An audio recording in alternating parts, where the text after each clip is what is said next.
উত্তর চব্বিশ পরগনা জেলার কো-মেন্টরের দায়িত্ব নিলেন বিশ্বজিৎ দাস। মমতা বন্দ্যোপাধ্যায় ইতিমধ্যে জেলা পরিষদগুলিতে কাজের অগ্রগতি ঘটাতে একজন করে মেন্টর ও একজন করে কো-মেন্টর নিযুক্ত করেছেন। উত্তর চব্বিশ পরগনা জেলার মেন্টর মনোনীত হয়েছেন অশোকনগরের প্রাক্তন বিধায়ক, বর্তমান অশোকনগর পৌরসভার ভাইস কাউন্সিলর ধীমান রায়।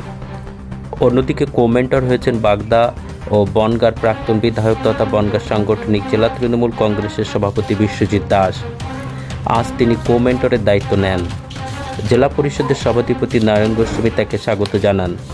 সঙ্গে ছিলেন জেলা পরিষদের পূর্ত কর্মাধ্যক্ষ অজিত সাহা, গোবরডাঙ্গা পৌরসভার চেয়ারম্যান শঙ্কর দত্ত, নারায়ণ ঘোষ, নরোত্তম বিশ্বাস প্রমুখ। এমএস নিউজ বাংলা চ্যানেলের পরবর্তী খবর সবার আগে পেতে ইউটিউবে চ্যানেলটি সাবস্ক্রাইব করুন, ফেসবুক পেজ ফলো করুন, ফলো বাটন ক্লিক করুন, সেই সঙ্গে খবরটি ফেসবুকে প্রচুর পরিমাণে শেয়ার করুন। সুতরাং আমাদের পঞ্চায়েতেই কোন কোন ফান্ড কিভাবে কোন নিয়মে এই টাকা মুখ্যমন্ত্রী মমতা বন্দ্যোপাধ্যায় যে অর্থ দেয় সেটা কিভাবে ব্যয়িত হয় ওটা অনেকে যেমন জানে না, বিশ্বজিৎ কিন্তু এই বিষয়টা সম্পূর্ণ জানে। আমরা মনে করি বাংলার মাননীয় মুখ্যমন্ত্রী কমেন্টর করেছে, মেন্টর এবং কমেন্টরের বিষয়টা অজিতদা বলেছেন, যাদের দিন হয়ে গেছে। তো কমেন্টর হিসেবে আমরা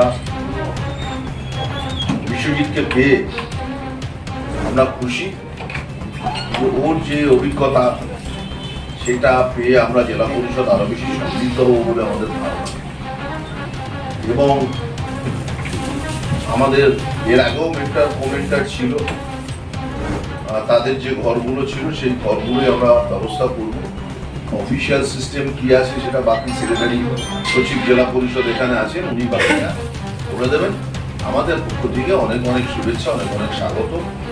আমরা জেলা পরিষদের মূল যে বিষয়, আমাদের যে অ্যাপেক্স কমিটি অর্থাৎ ফিনান্স কমিটি, সেখানে আমরা মেন্টর কমেন্টরকে আমন্ত্রণ জানাই এবং জেলা পরিষদের সাধারণ সভায় আমন্ত্রণ জানাই। যদিও আপনারা জানেন যে মেন্টর কমেন্টরের যে বিষয়টা, এটা মূলত হচ্ছে পরামর্শদাতা। এর বিষয়টা হচ্ছে পরামর্শদাতা। সেই পরামর্শগুলো নিয়েই আমরা একসাথে বাংলার মাননীয় মুখ্যমন্ত্রী মমতা বন্দ্যোপাধ্যায়ের পরিবারভুক্ত থেকে আমরা একসাথে এই জেলার উন্নয়নকে প্রত্যন্ত এলাকায় পৌঁছে দেওয়াই হবে আমাদের একমাত্র। আপনারা যারা উপস্থিত হয়েছেন তাদেরকেও জেলা পরিষদের পক্ষ থেকে অনেক অনেক শুভেচ্ছা, শুভকামনা।